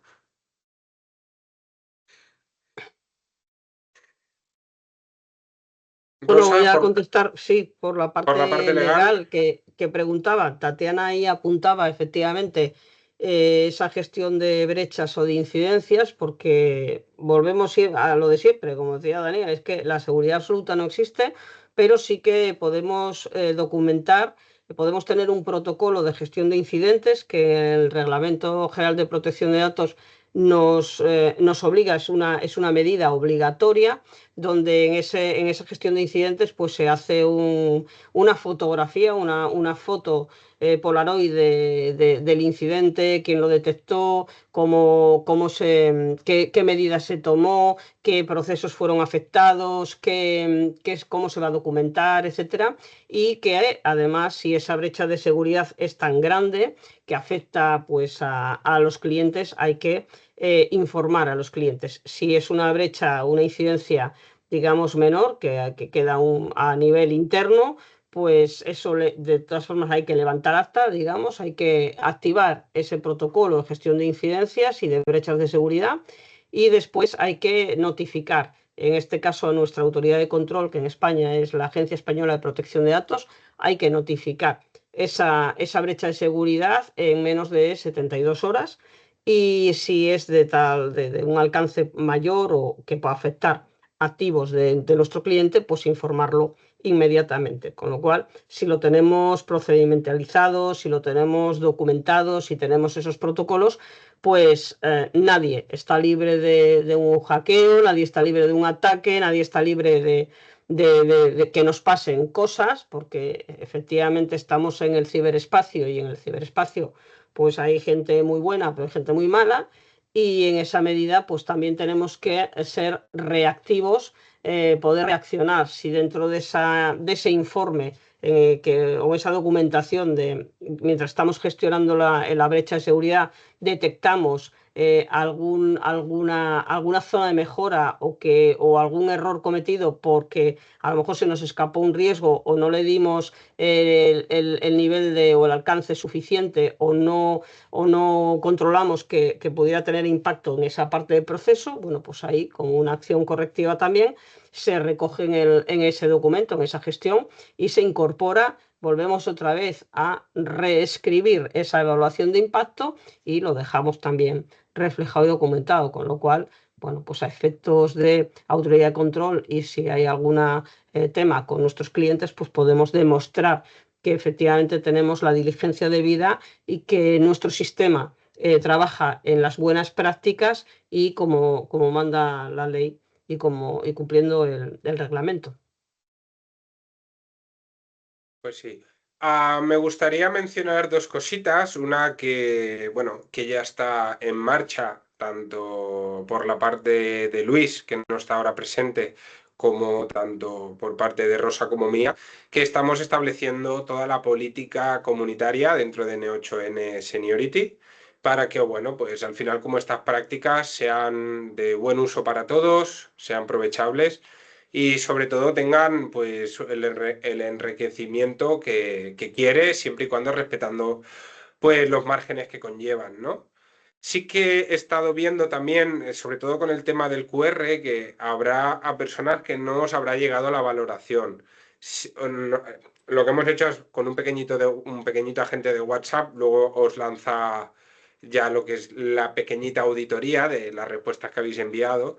Si alguien por lo que sea no la ha recibido, ¿vale? Porque veo que han saltado un par de errores y le gustaría recibirla sin problema que me escriba por privado y se la envío yo allí o si la prefiere en el mismo correo electrónico, sin problema que me la envíe.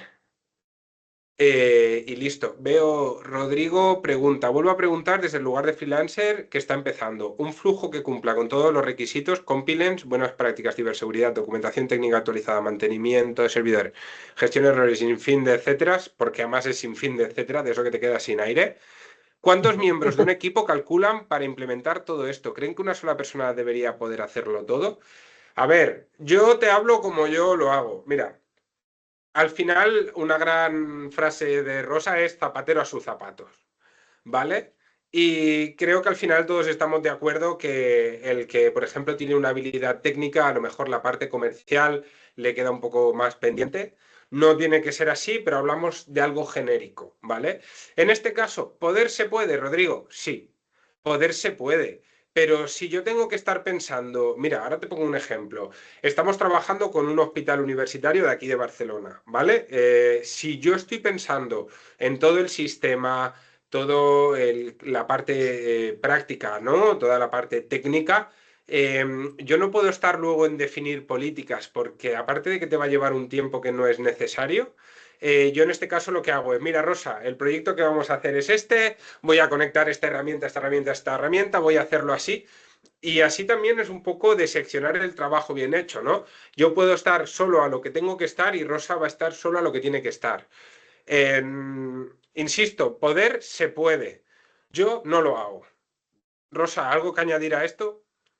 Bueno, aquí hay una parte, al menos por mi parte jurídica, por la parte legal, yo con Daniel En este caso, pues hago muy buena combinación porque hay cosas, por ejemplo, cuando tenemos que describir o definir o documentar esa ficha técnica, hay cosas que jurídicamente yo las hago, pero que técnicamente para mí es imposible, porque el conocimiento en este caso lo tiene Daniel. Y la ficha, pues la tendremos, yo le doy aquí una plantilla o le doy la parte mía y él con la suya pues ya puede hacer la documentación completa, ¿no? Yo pienso que aquí, aparte de zapatero a tus zapatos, si no tienes el conocimiento suficiente, puedes incurrir en riesgos. Yo nunca me atrevería a hacer una ficha técnica sin que Daniel lo supervise o lo vea, entre otras cosas, porque no tengo ese conocimiento que él tiene y que hay que ponerlo ahí. Y si la hiciera temerariamente, pues seguramente que la haría mal y que cuando se la entregara a mi cliente, pues mi cliente no estaría seguro, no estaría con ese perímetro de seguridad que yo le quiero dar.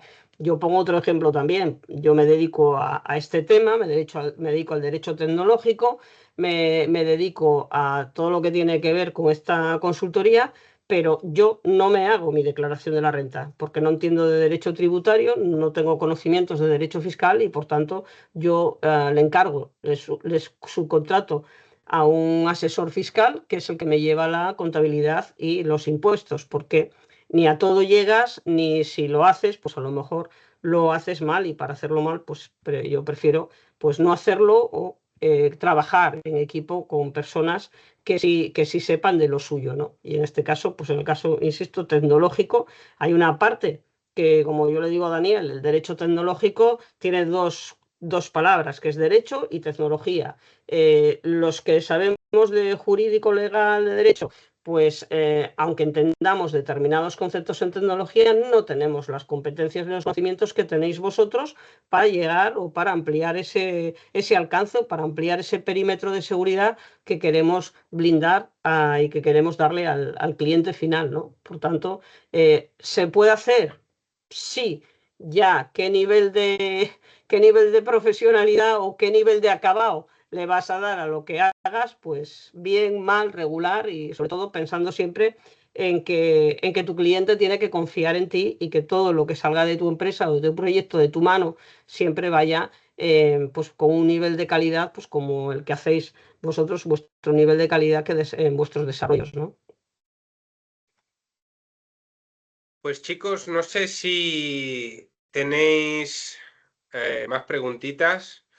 Muchas gracias, Rodrigo. Al final yo siempre lo digo que sí, yo pongo las manos y a mí me encanta crear en ese aspecto, pero sin Rosario.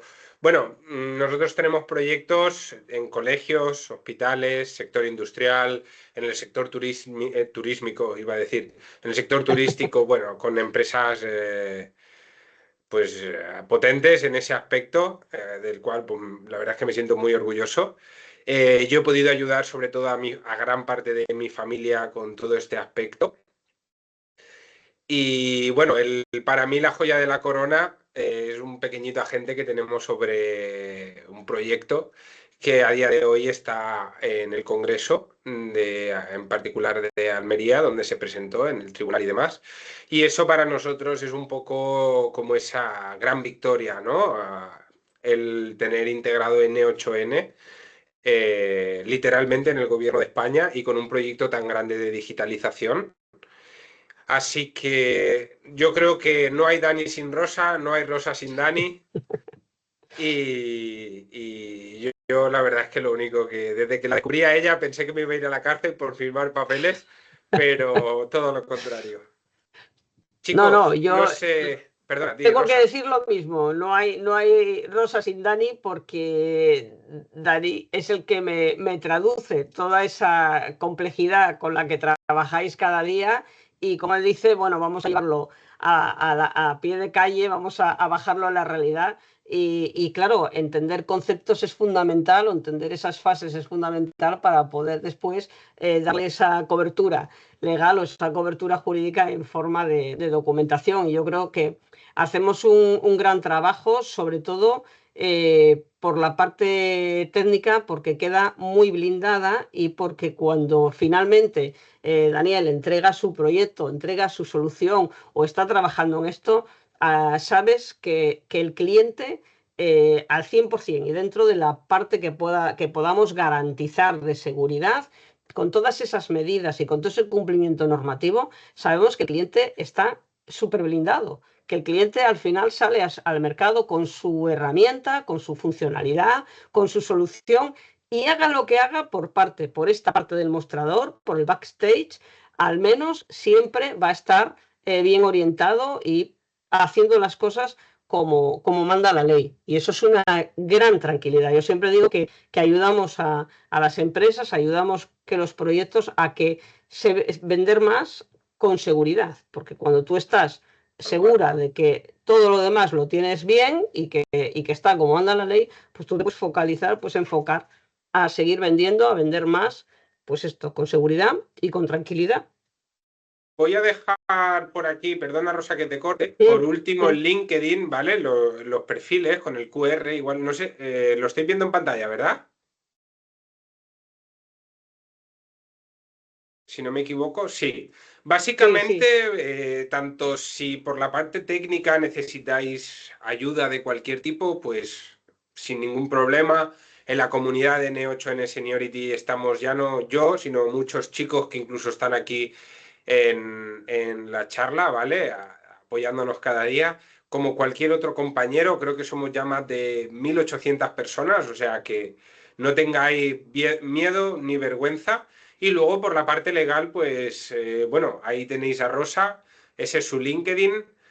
Cualquier cosita, estamos los dos con mucho gusto de poder ayudaros, de que, bueno, que os apoye, que podáis llevaros de aquí un pequeñito marco, ¿no? De por dónde va a ir 2026, todo el tema legal, toda la entrada de Omnibus, que es un borrador que están preparando ya para el tema de 2026 enfocado en inteligencia artificial.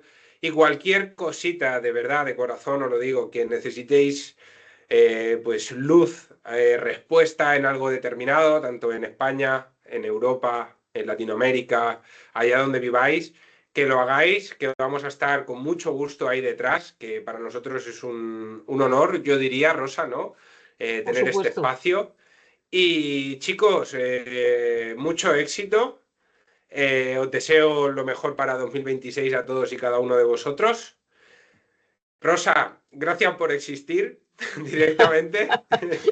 No, gracias a vosotros porque, bueno, por la hospitalidad desde la comunidad maravillosa N8N y gracias a ti, Daniel, y a Luis por haberme invitado, por haberme dejado compartir en este espacio, pues parte de lo poco que sé, que me queda mucho por aprender y aprendo mucho con todos vosotros cada día, por supuesto, porque el aprendizaje es compartido.